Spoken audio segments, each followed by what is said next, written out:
Okay, I thought I'd do a little update on my home garden. I've got like a series of videos on it, and I haven't been doing it much lately because the plants are all stacked up on the balcony for almost 2 weeks since the last time I took the video. So I brought them all in because of the heat wave. It's been really hard on the plants. So I think I overdid my garden because it was only beginning. I was only aiming to grow one or two fruit trees, and what happened is I think I overdid it. This is because I don't have the room. This is the time. I don't know. In the other videos, you'll see I had started sprouting some time. Well, here it is. It's a couple weeks in after germination. So I put it in a bigger container. I'm hoping it'll spread out. Maybe I didn't put enough seeds in there. So there's my tomato plants. You can see that, but they're just huge. They were just a couple inches tall a few weeks ago. Now they're just getting really big. I can't see because of the sun. Hopefully you guys can see it. So I also sprouted a couple of habanero. So for spicy peppers, I got a couple of these starting out right there. And there's the Alphonso mango. The Alphonso, let me see if I can get out of the sun. The Alphonso mango that we've been looking at. I've got a lot of new growth on it. And like since the last time I filmed it, it's grown new leaves a couple of times. And now they're going from red to green. It's doing really well. Can't see because of the sun here. It's doing really well. This is the Alphonso mango, the three little trees that I got in there.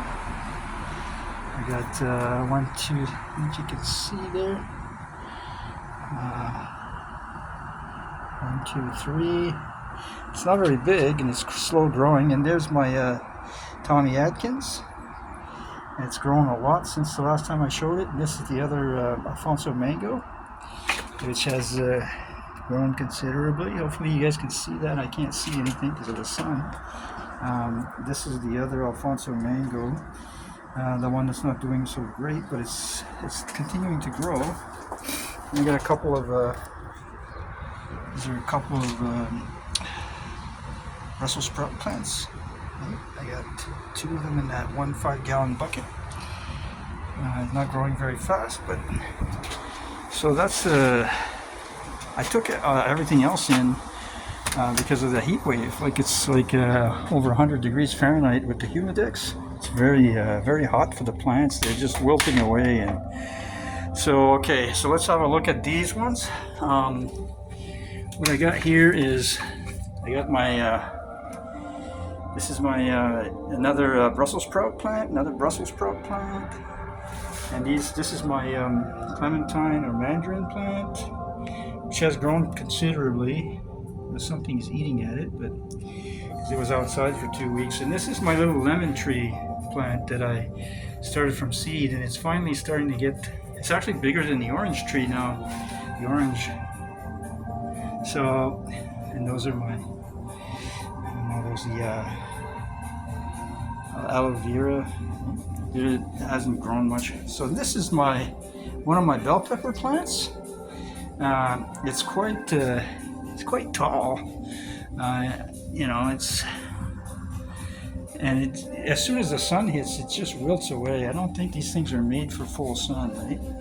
I don't think so because. Right, this is my other Brussels sprout plant. I got 5 of those. Right? I got 1, 2, 3, and 2 outside. So this one here, this is my Brussels sprout plant, is really starting to grow. Again, it doesn't like the sun; it just wilts. So I took them in today because of it's supposed to be one of the hottest days on record. It's 35 degrees Celsius. I don't think we made it to that, but anyways, I decided to take them in. And this is just wanted to show you here. This is my long bean plant. I found out today, I was always worried about overwatering plants, so I would let them dry out in between waterings, and it was starting to die. The leaves were wilting away, and I thought there was something wrong with the plant. But I found out today they like to be wet constantly. So they like direct sunlight, but you gotta be wet all the time. You gotta water them every day. And that's unusual because most plants like to dry out between waterings, right? It's a beautiful plant though. Like it's really starting to take off. Like I imagine it's gonna start producing beans really soon. It's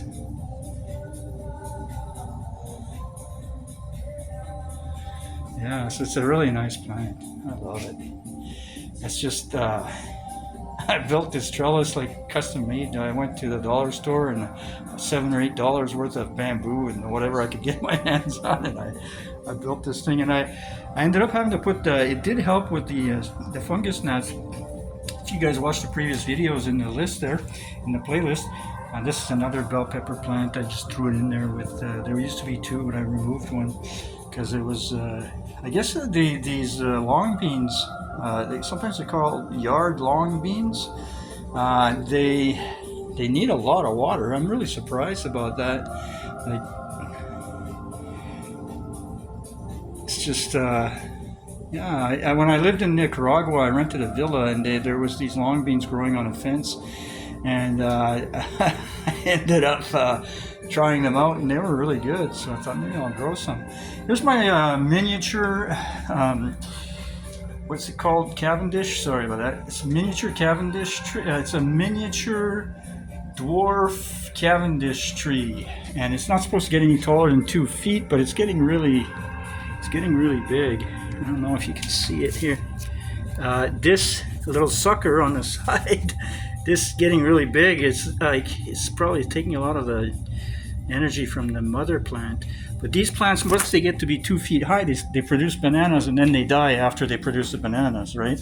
So it's a really big, like I've only had this thing for maybe, I think I got it back in June, or maybe the end of May or June, and it was smaller than this one. It was smaller than that little tree here. This is like a, I don't know if you can see properly, but it's a separate little, there's another one on the other side. Let's see if I can, yeah, there it is. Another one there. So it's a really interesting banana plant. It's just growing really fast. It's beautiful, beautiful house plant. When it goes outside, it gets all wilty, and then it recovers after. But it's a beautiful Cavendish, miniature dwarf Cavendish banana tree. Beautiful. I love it. It's just makes for a really nice house plant when they're good. See how this happened? I was so worried about overwatering, so I didn't water it for a week, and then when the leaf came out and it unraveled, the edge was all dried out here. And that's when I figured out I was underwatering it. They just love water, but overwatering it also can cause the roots to rot, so it's a fine line, right? So I just wanted to give you guys a little update on my garden. And this is another bell pepper plant in the tiny little pot that I ran out of pots, so I took I like to feed them with distilled water, so I buy it from Walmart for $1.24 or something, and I get 3 or 4 every week, and that way I don't have to feed them chlorinated water or use up my reverse osmosis filter, because it's a lot of plants and a lot of watering anyway. So see, now it looks pretty good, this plant, but when it's outside in the direct sunlight, it wilts. It just looks terrible. And this is my little orange tree. I bought this one. This is one of the few that I bought already germinated. I bought the plant already germinated, and they sent it to me by the mail. And I've got 3 citrus trees. I've got a lemon tree, an orange tree, and a mandarin tree. And this is the only one that I bought. The only one that I bought that's pre-grown, and it's the smallest one. Like I planted, I'll show you here. I planted this lemon tree about a month. All I did was I had a seed in one of my lemons, so I just planted it, and so this one here is actually bigger than the orange tree, right? So, and I planted the seed about a month after I received the other one that was already grown, the orange tree. So I mean, it's best. I think it's better to just plant them with seeds. So that's it. that's it for the update. I think I may have overdone my little home garden here because I was only supposed to grow 1 or 2 fruit trees. Like, I'm really into the mango trees, and let me show you this the Alphonso mango, right? So this, yeah, and I was only supposed to grow like 1 or 2 a mango tree and an orange tree, but I went a little crazy. I just started planting things, you know, started planting a whole bunch of stuff. And, you know, it's just like, and it's a lot because it barely fits on the balcony and they have to be stacked, one on, you know, one higher than the other and next to each other. So it's, you know, it's, I love this banana tree though. It's so unreal. I got this tiny little sucker that was like maybe, you know, 4 or 5 inches high with 3 or 4 little leaves on it. It was in a sealed letter envelope that was mailed to me from Florida, and as soon as I got it, it spent a week in the mail system. As soon as I got it, I opened the envelope. I was totally shocked that they would package it like that, but it survived really well. And I think this was less than a couple months ago, 6 weeks ago maybe, end of May, early June. This is August 11th today. Oh yeah, August 11, and look at this thing. It's just unreal. I'm glad I got it. These miniature banana trees are beautiful. I can't wait till it produces bananas. It's going to be exciting. But these suckers, so what happens is, once this thing grows to be about 2 feet high, which is getting pretty close, then it starts producing bananas. But when the plant produces bananas, it dies afterwards. So then the little clones next to it will take over.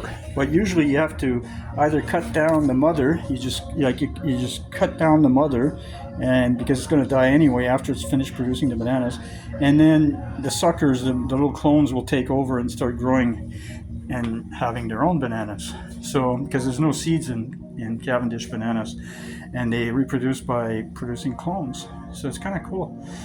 Anyway, okay, so I just want to say also, the fungus gnats, the applications, that what I did really helped. This pot here was infested like crazy. So I put this, you know, I put down this little rock in there. Like I put down some perlite and a layer of perlite, and then I put down this stuff here on there that I got from the woods, and then I put it in a container and put it in the oven at 200 degrees for 30 minutes to sterilize it so I don't bring any bugs into my plant. And then I washed it all off. I rinsed it and then used that. And then, so I did that, the same thing as that. And then I put a layer of sand on top of the perlite, the rocks, and sand. And I had so many problems with fungus gnats. It was terrible. Like, they were flying in and out of there, and it was not good. So now I'm not saying I don't have any, because I do when they're outside. The fungus gnats keep coming when they're outside, right? Because you can't control the bugs outside. So I put these little fly paper everywhere, and they do. So instead of them, they'll be buzzing around the plant, but when they see there's nowhere for them to lay their eggs, they just buzz around. And then, so I just want to show you this. See these? Balcony floor gets really hot, so I have to put foam down, otherwise it cooks the pots and the roots. I don't know if you can see these, but every little one of these little fungus gnats can lay 100 to 300 eggs. So when they get caught up here, when they land on there and they get caught in there, it saves the plant. It saves them from, can't get, you know what I mean? I don't know if you can see them, they're very small. So, and there's my little Tommy Adkins.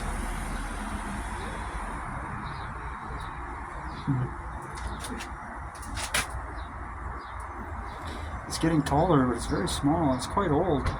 It's one of my oldest mango trees that it was one of the first ones that I germinated.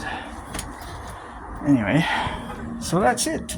That's the whole thing for today. So that's my update on my garden. If you've seen my previous videos, you'll see the difference in size, right? There's significant difference in size. It's I brought them in just today. They've been on the balcony for 2 weeks, but they've been fighting all this one heat wave after another. And that heat wave, what it does is it encourages those bugs, because when it's really, really hot out, it increases the temperature of the soil, and then you have to water your plants more because to help them get through the heat. So a very hot, moist soil speeds up the reproduction of these fungus gnats. And I think a lot of people are having problems with that.